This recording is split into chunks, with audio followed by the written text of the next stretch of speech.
Manteníamos con Santiago Niño Becerra. El catedrático de Economía tiene una visión bastante dura de nuestro futuro inmediato.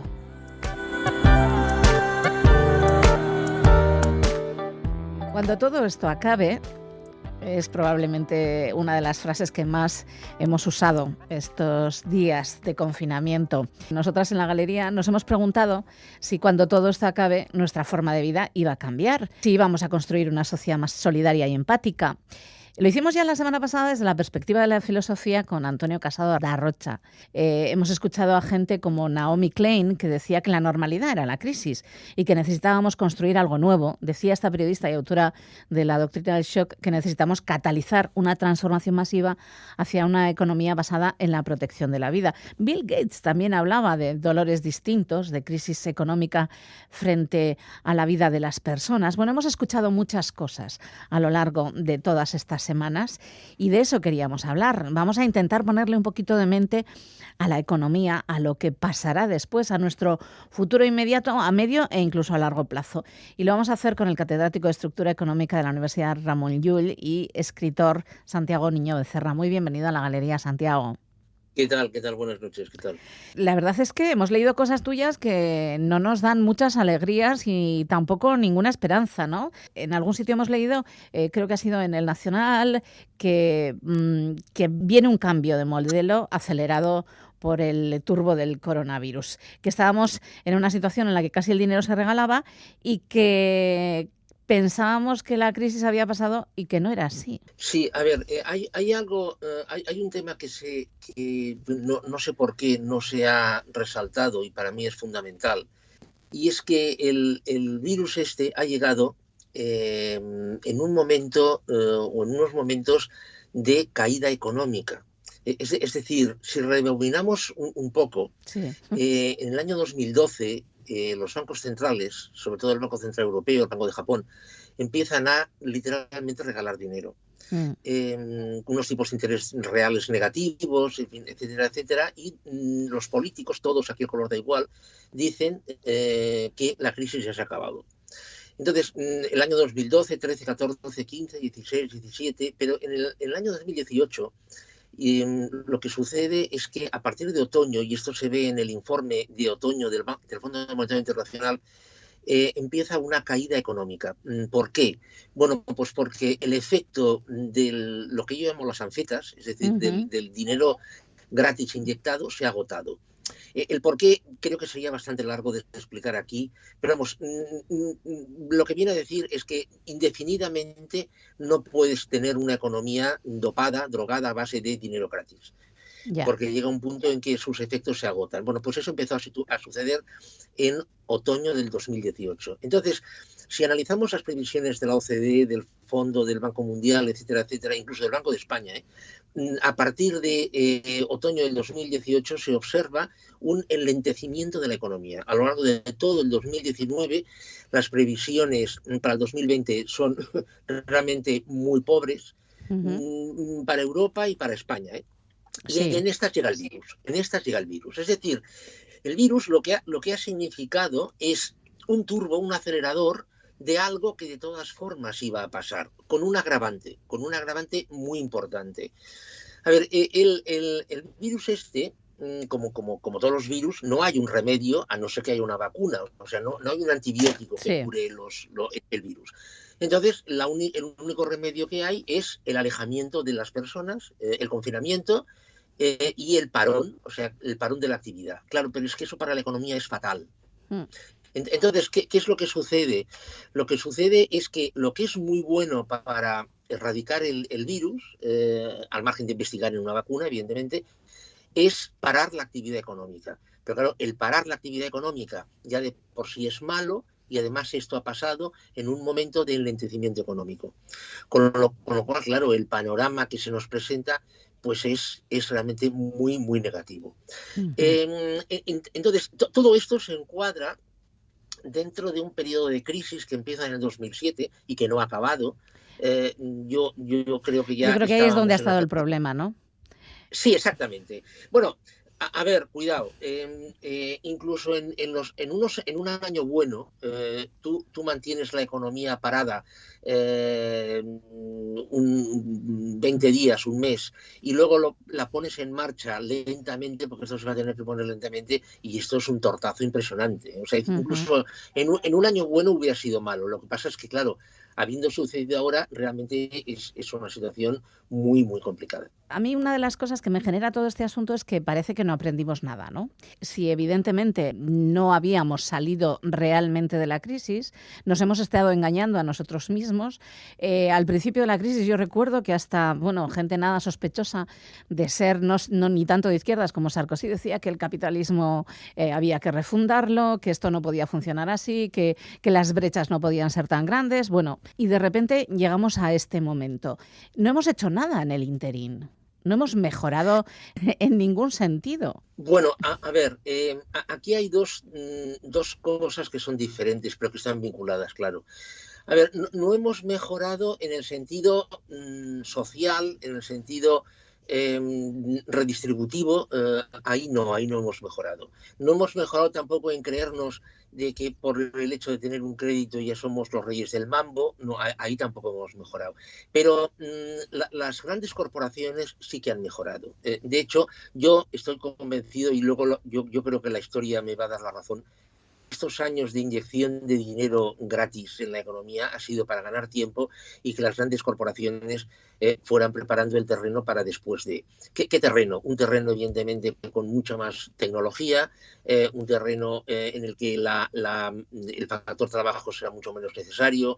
Estoy pensando en automóviles autónomos, estoy pensando en pago por acceso al uso. Es decir, es otra filosofía, otra historia. Y mientras tanto, se ha inyectado dinero para mantener la actividad. Entonces, la llegada del virus, esta es la primera cosa. La segunda cosa ha sido la llegada del virus. Entonces, claro, la llegada del virus va a tener unos costes terribles. Yo por ejemplo, he acuñado una cosa que se llama el 4x10. Es decir, yo creo que a España esta situación del virus, solamente la situación del virus, le va a costar 10 puntos de PIB, le va a costar 10 puntos de deuda, le va a costar un déficit del 10% y le va a costar 10 puntos de paro. De la deuda ya me he equivocado porque ya hay estimaciones que apuntan a 20 puntos de deuda más. Sí, realmente. Ten en cuenta, por ejemplo, que a España, por ejemplo, una parada de un mes le representa 4 puntos de PIB. Realmente estamos hablando de 50.000 millones de euros. En una situación, insisto, en la que ya España no estaba bien, porque claro, luego viene la segunda parte. El virus afectaba a todo el mundo, evidentemente, y en todo el mundo han parado. Sí, claro, ya, pero es que en Holanda, por ejemplo, cuando llegó el virus, estaban mucho menos mal de lo que estaba España. Con lo cual, claro, no es lo mismo que tener un problema cuando estás bien que tener un problema cuando estás mal. La situación del virus lo que ha hecho es empeorar las expectativas mucho más de países, por ejemplo, que están muy abiertos al exterior. El turismo, por ejemplo. España, ten en cuenta, por ejemplo, que el 15% de su PIB es turismo. Entonces, ¿cuántos turistas han venido a España este año? Se habla de caídas de ingresos turísticos entre el 65 y el 80%. O sea, realmente es que estamos hablando de cifras absolutamente monstruosas. A ver, en el periódico El Economista viene un artículo que yo creo que está bastante bien escrito, en el que habla que España va de cabeza Italia, España e Italia, al rescate por parte de Europa, porque por sí solas no van a poder salir, teniendo en cuenta además todo lo que arrastraban. Insisto, es una situación complicada. Ahora, si empiezas a perfilarme por zonas, tú me dices, bueno, pero por ejemplo, en Flandes, ¿qué tal están en Flandes? Hombre, evidentemente en Flandes están muchísimo menos mal de lo que están en Brandenburgo. Claro. Bueno, esto está claro. ¿Por qué? Por el tipo de actividad, tipo de industria, etcétera, etcétera. Por ejemplo, en Silicon Valley. Silicon Valley es una zona que va a salir reforzada esta situación. ¿Por qué? Bueno, porque evidentemente o sea, muchas de las tareas que hacen las pueden hacer a distancia. Por otra parte es investigación, es tecnología, cada vez va a hacer más falta más tecnología. plataformas digitales, evidentemente van a ir a más. Amazon, por ejemplo, en un momento en el que España estamos hablando de ERTES, Amazon va a contratar a 100.000 personas. Claro. Claro, esto nos está diciendo cosas. Ahora, ¿qué va a pasar con las cadenas hoteleras españolas? Pues no lo sé. Pues lo van a tener muy complicado, tanto como las italianas, incluso las griegas, ¿no? Estamos pensando en el sur de Europa, que además son los países que tuvieron que sufrir los recortes y casi el estrangulamiento de parte de lo público, ¿no? Que ahora lo estamos sufriendo también. Sí, hay un dato, perdona, que yo creo que es interesante, que nos puede dar una idea. Un antiguo alumno mío está trabajando en un proveedor finés, en Helsinki, de turismo, y esto es un dato del 26 de marzo. Al día 26 de marzo no tenían ninguna demanda de reserva de viaje, ni para Grecia, ni para Portugal, ni para Italia, ni para España, ni para Francia. Es decir, en todo el sur de Europa, nada. Ya, claro. Esto te está dando una idea. Te está dando una idea, claro. En teoría de la cooperación al desarrollo hay un concepto que es el desastre, ¿no? Que es devenido siempre de una catástrofe. La catástrofe sería el hecho natural y el desastre sobreviene cuando o la comunidad o el país o la región o el planeta no está preparada para afrontar la catástrofe, ¿no? No tiene ni planes de alerta temprana, ni planes de contingencia, ni nada de nada.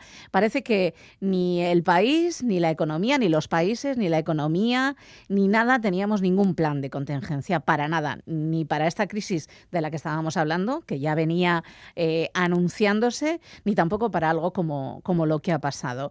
Hemos aprendido muy poco de la crisis del 2008, de 2007, ¿no? Bueno, a ver, es que sí, hemos aprendido muy poco, porque el endeudamiento que se ha entrado entre el 2012 y el 2018 ha sido tremebundo. O sea, es verdad, no se ha aprendido nada.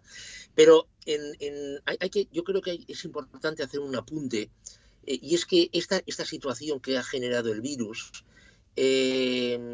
nadie vivo ha vivido algo por el estilo. Es decir, esta situación de parón, esto no se ha vivido ni en el 2008, ni en el 1929, ni en la crisis del 1875. O sea, una situación de parón, atención ahora, Begoña, tenemos que remontarnos a la crisis de 1785 para encontrar algo parecido, que fue una crisis agraria. O sea, en una crisis agraria había un año de malas cosechas y se moría el ganado, había unas hambres terribles, se paraba la manufactura, se paraba todo hasta que llegaban las buenas cosechas. O sea, una situación parecida a esta de parón total, tenemos que remontarnos al siglo XVIII. Es decir, no hay manual, o sea, para afrontar esto. O sea, O sea, esto cuidado, y te doy la razón de que de lo que pasó en el 2008 no se ha aprendido, es verdad, es cierto. Pero lo que está pasando ahora, el efecto de este parón, los costes que va a tener este parón, es que no hay nada parecido. Porque además, claro, dices, bueno, pero podemos aprender de lo que pasó en 1785. Bueno, no podemos aprender nada porque el modelo económico era no tiene nada que ver, ¿no? No tiene nada que ver. O sea, es decir, aquella gente, pues bueno, rezaba mucho para que viniera un año de buenas cosechas y poder seguir. Claro, aquí esto no va así, ¿no? Entonces, yo creo que esto va a tener consecuencias.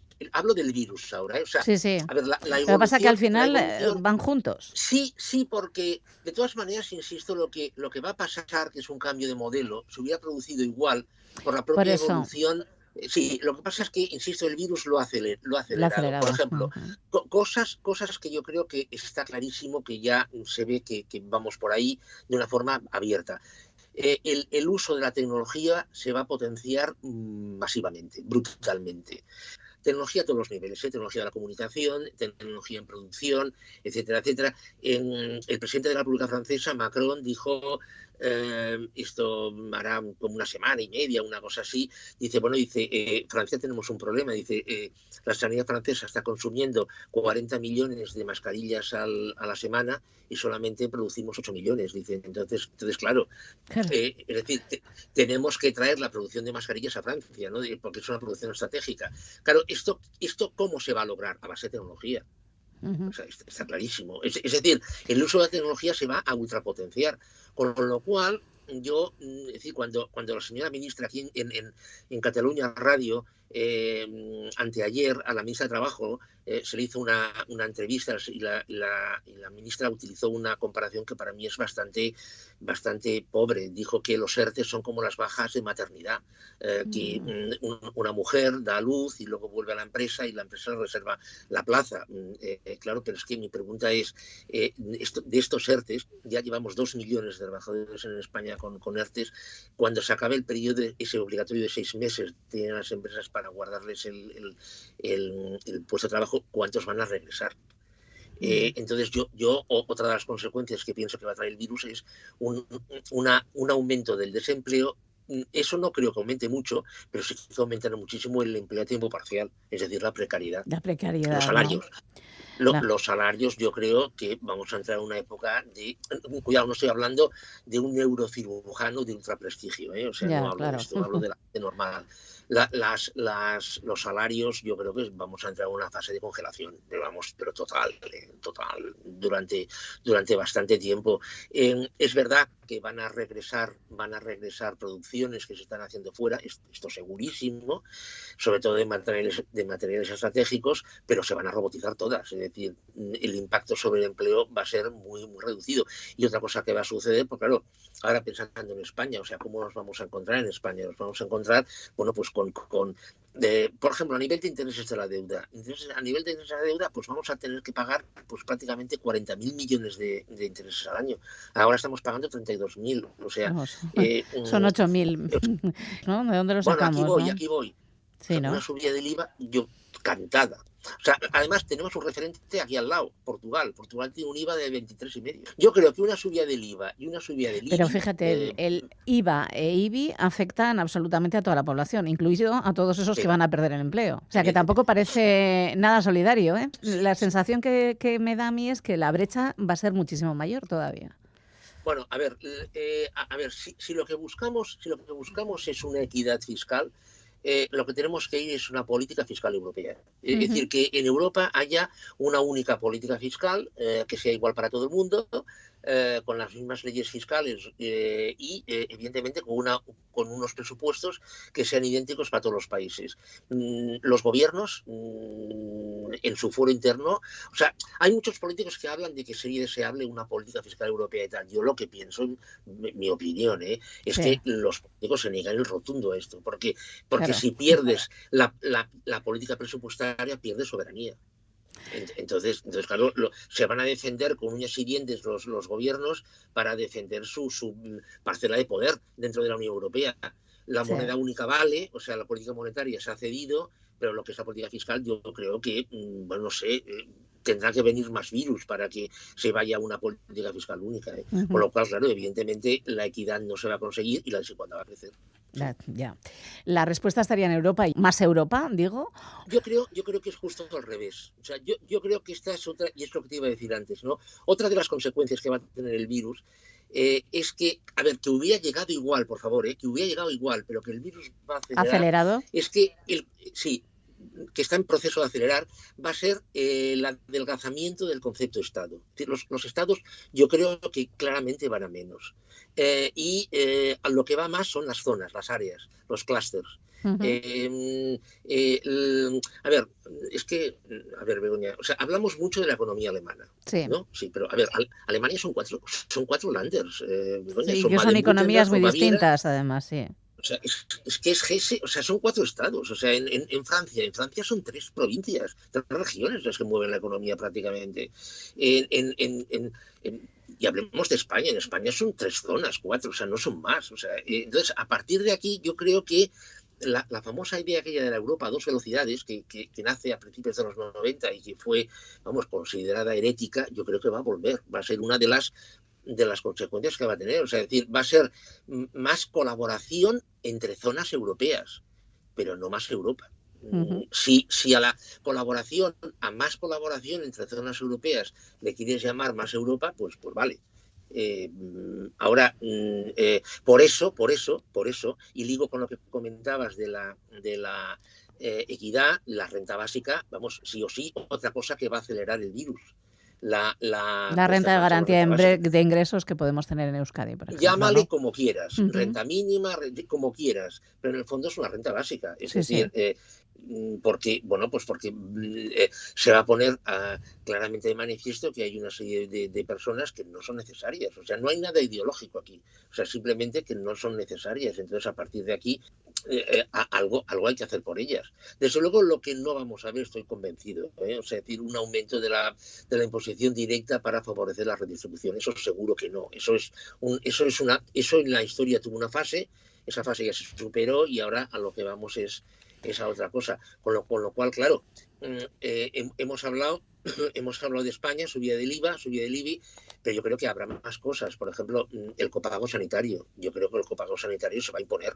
O el pago por uso de autopistas y autovías. O sea, pero seguro, pero por una razón. El ministro Ábalos fue muy claro. Por recaudación, fundamentalmente.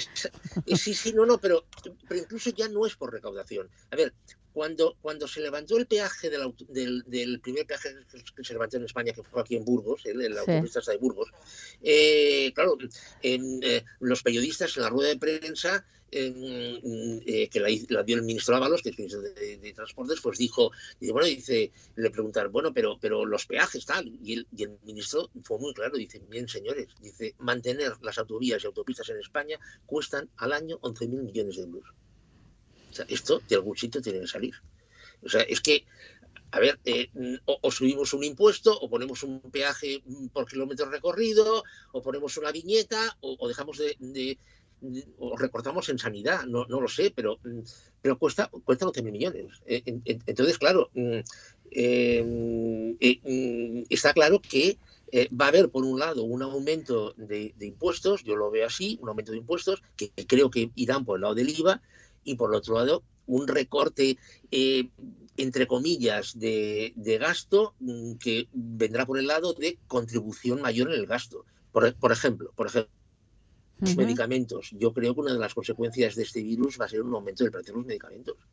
O sea que el Estado va a aportar menos a los medicamentos recetados por la sanidad pública. Esto va a repercutir en que las personas tengan que pagar más por los medicamentos y de rebote, evidentemente, todos los medicamentos, vayan por la sanidad pública o por la privada, subirán de precio. Vamos, esto lo tengo clarísimo ya. El panorama no es bonito. No, el panorama teníamos bastante claro que no es bonito. Tenemos la sensación de que las medidas que se pueden tomar son distintas en función también, y ahí sí yo creo que sí hay ideología, en función de la idea de si quieres redistribuir y quieres que no se quede nadie atrás, que es una de las cosas que hemos dicho mucho también durante estos días, o sí que dices, bueno, pues mira, les mantengo de alguna manera con una renta básica y luego el resto que tire para arriba. Un poco darwiniano, me parece a mí esto. Begoña, ¿no? es que, a ver, la idea del que no se quede nadie atrás es una idea que hace 40 años era viable. Era viable y si se quería, a través de un acto de voluntad, se podía conseguir. Hoy no. Hoy piensa que es posible generar PIB con 0 unidades de factor trabajo. Cuando digo 0, quiero decir ninguna. Sí, estoy totalmente de acuerdo contigo en eso. Ese es el problema. Entonces, a partir de aquí, o instauras una renta básica para que la gente tenga al menos algo, o vamos a una catástrofe social. No, sí, a favor de la renta básica me tienes ahí, contigo voy, en ese camino también, pero tengo la sensación de que también hay una pérdida de oportunidades, ¿no? Para un montón de gente, si volvemos a considerar, pues eso, la sanidad como un gasto o la educación como un gasto en lugar de como una inversión, y entonces nos vamos a encontrar, pues bueno, pues con eso, con mucha gente que se queda en el camino, ¿no? Y no sé si nos lo podemos permitir, y no tiene que ver con que, bueno, pues se ha planificado de unas maneras pues muy extrañas. ¿Por qué tenemos más hoteles en lugar de tener más empresas que se dedican a la investigación o más institutos de investigación? ¿No? Eso también es una manera del modelo que ya sabíamos que lo del I+D, yo me acuerdo de una consejera que tuvimos de Economía, que tuvimos hace muchos años, que decía que había que investigar, que lo fundamental era trabajar en la investigación. A ver, Begoña, ¿por qué tenemos más hoteles que centros de I+D? Porque el hotel genera PIB de hoy para mañana y el centro de I+D no. Entonces, el tema del I+D, ¿cuál es el país de Europa que sobre su PIB invierte más en I+D? Suecia. Suecia es de largo, es casi el 3,5% de su PIB lo invierte en I+D.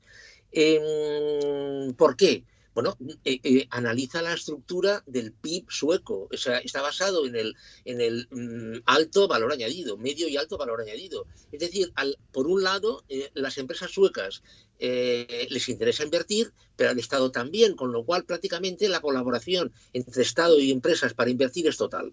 Bien, entonces, Suecia invierte todo eso en I+D porque lo recupera, es decir, le retorna.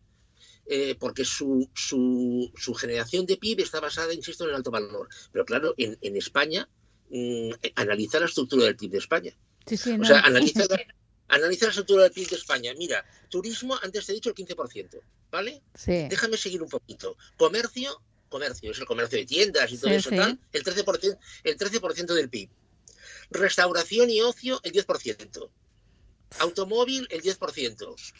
Bueno, es que automóvil, cuidado, recuerda que en ningún centro de decisión de ninguna planta española de las 17 que hay están en España, todas están fuera. Entonces, claro, a un señor que tiene una tienda, o a un señor o a una señora, me da igual, que tiene un restaurante, ¿qué le interesa invertir? Le interesará cambiar la cafetera o le interesa poner una cocina pues robótica para ahorrarse a un trabajador o a dos. Es decir, no sé si me explico. Sí, claro que te explicas. Decir, la estructura del PIB de España no favorece la I+D. No la favorece. Entonces, claro, tiene un modelo muy dependiente. Es decir, la estructura del PIB de España es una estructura de bajo valor y muy dependiente, del exterior. Bueno, a esto añade otra cosa, claro. A esto añade las 800 zonas que hay en España. Por ejemplo, en Vitoria. En Vitoria tenéis ahí un polígono industrial que es brutal. O sea, ahí I+D, yo estaba allí dando un par de conferencias, o sea, hace un par de años. Yo quedaba como una moto, pero por favor, ¿me puedes decir lo que hay en Badajoz? La diferencia es abismal, o sea, es que es galáctica la diferencia. Entonces, lo de no dejar nadie atrás es que la propia evolución de la... Yo creo, sinceramente, te lo digo, Begoña, yo creo que no es ideológico. La propia evolución de las cosas, la propia evolución lleva a que haya gente que no pueda seguir. O sea, porque no tiene cabida. Entonces la única... Hace 2 siglos se hubiera montado una guerra. Bueno, ahora ya las guerras no. Depende de dónde. Entonces, no, me refiero a una guerra en Europa y tal, en Estados Unidos. No parece que tenga mucho sentido. No, entonces la única derivación, ¿cuál es? La renta básica. No, ya te digo que además estoy muy a favor. Me parece que es fundamental. Es una de las maneras de que no se queden del todo atrás, ¿no? De que la exclusión no sea absoluta y que en nuestras calles, bueno, pues la gente tenga oportunidades de otro tipo. No lo sé. Yo insisto, lo de entender gasto de educación y sanidad y no entenderlo como inversión, me parece que también tiene que ver con esto, ¿no? También tiene que ver con esto y el copago, pues al final repercutiría también en eso, ¿no? Claro, pero es que sí, pero lo que pasa es que, claro, España, a ver, es que ahora ya estamos entrando en mucha profundidad. Sí, y además no nos queda tiempo, o sea, que fíjate. España es uno de los países de Europa en el cual la presión fiscal es más baja. Sí, en eso estoy totalmente de acuerdo. Dirás que sí. Sí. O sea, es real. En porcentaje sobre PIB, España es uno de los países de Europa donde se ingresan menos impuestos. El IRPF, el famoso IRPF español, es un impuesto sobre los salarios, o sea, no nos engañemos, porque el capital tiene métodos legales para evadirlo, ¿no? Sí. El impuesto de sociedades, está perdonado en cantidad de sitios. Bueno, entonces dices, bueno, es que, a ver, la recaudación es la que es. España tiene un déficit que el año pasado, pocas bromas, déficit, 27.000 millones de euros. Tiene una deuda pública de 1.100.000 millones. Y en esta se ha llegado el virus. Es que cuidado, Sí, no. Entonces, una vía que tendría España, tendría una vía, que es perseguir el fraude fiscal. No se persigue, o se persigue poco. No me preguntes por qué, porque no lo sé. Pero en España ahí tendría margen. O sea, la ministra de Hacienda dijo el año pasado como un gran logro que se habían recuperado 15.000 millones de euros de fraude, cuando el fraude fiscal en España oscila cada año entre los 60 y los 90.000 millones. Fíjate que en lo bien que nos venía para pagar los intereses. Claro, es lo que yo ya he dicho varias veces, es decir, que fíjate, ahí sí hay campo para recorrer. Bueno, pues esa vía, ahí yo creo que España lo que tiene que hacer es, cada vez que haya un Consejo Europeo, una reunión a nivel europeo, pedir que se establezcan medidas comunes para la persecución del fraude fiscal. O sea, Esa sería también una buena idea, porque claro, como funcionan los capitales... Sí, bueno, pero ya sabes lo que se dice, ¿no? Ya sabes lo que se dice, que la mitad del ahorro alemán está en Luxemburgo. Entonces dices, bueno, parece que no interesa. O sea, llegas a la conclusión de que no interesa. Ya. Llegas a esta conclusión. Conclusiones muy malas, digamos, cuando hablamos con Santiago Niño Becerra. Pero bueno, la verdad es que es un placer escucharte siempre, porque siempre pones luz en algunas de las cosas que intuimos cuando vemos por la calle y que no tenemos demasiado claras, y tú nos las explicas perfectamente. Muchísimas gracias por estar una vez más con nosotros en la galería.